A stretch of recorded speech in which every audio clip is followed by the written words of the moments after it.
আসসালামু আলাইকুম, স্বাগতম চ্যানেল টিডি স্টাডি একাডেমি থেকে। আজকে আমি এইচএসসি আইসিটি তৃতীয় অধ্যায়ে বিয়োগ করব এবং করে দেখাবো। শুরু করছি। আমাদের জানতে হবে বাইনারি সংখ্যা কী কী। বাইনারি সংখ্যা হচ্ছে 0 1। যেহেতু সংখ্যা দুইটি, আমার বেজ হবে 2। যতগুলো সংখ্যা ততগুলো বেজ। দশমিকে 10টি সংখ্যা, বেজ 10। অক্টাল 8টি সংখ্যা, বেজ 8। ঠিক এখানে বাইনারিতে দুটি সংখ্যা 0 1, মধ্যে বেজ হচ্ছে 2। আমরা এই 0 1 দিয়ে অঙ্ক করব। দেখেছি 1 1 যোগ করলে 10 হয়, ঠিক।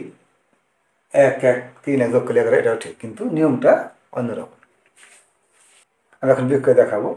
একমাত্র বিয়োগের বেলায় এসে আমাদের কী করতে হবে, আমরা বিয়োগ করতে যে পদ্ধতি করবো, বাইনারি করি, দশমিক করি, অক্টাল হেক্সা করি, যাই করি, আমরা সেই বেজ দিয়ে আমরা উভয় সংখ্যাকে ধরে নেব বা সাপোর্ট দেব।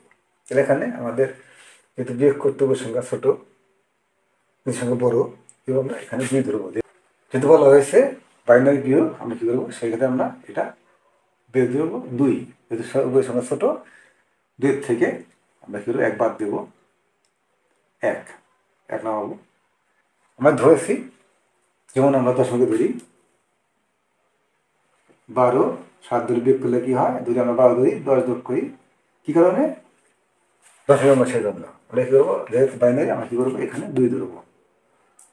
হাতে 1 থাকে আমাদের, 1 কী করবো, আমরা এখানে নিয়ে আসবো।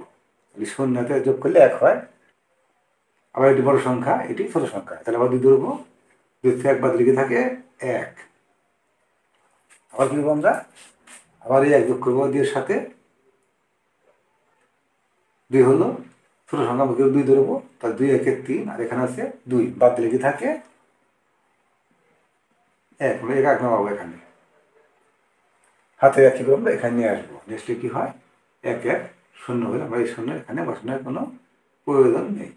এটা হচ্ছে বাইনারি বিয়োগের অ্যান্সার বা উত্তর। আশা করি আমরা বুঝতে পেরেছি কী করেছে। এখানে 0কে 2 ধরবো, যেহেতু বাইনারি বিয়োগ। 2 থেকে 1 গেলে 1 থাকে, হাতে 1 এখানে দেবো। বড় সংখ্যা ছোট সংখ্যা, আবার 2 দেবো এখানে। 2 থেকে 1 গেলে 1 থাকে, হাতে আমাদের 1, এখানে 2 হলো।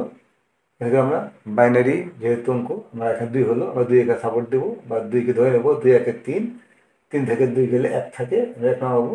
হাতের 1 এখানে দিলে কী হয়, 0 হয়। এটা হচ্ছে বাইনারি বিয়োগ। সেটা বুঝতে পেরেছ? সব বুঝে দিলাম। ভালো লাগলে সাবস্ক্রাইব করবে এবং ক্লিক করবে পরবর্তী ভিডিও পাওয়ার জন্য। অবশ্যই লাইক এবং শেয়ার করবে। ধন্যবাদ সবাইকে আমার ভিডিওটি দেখার জন্য।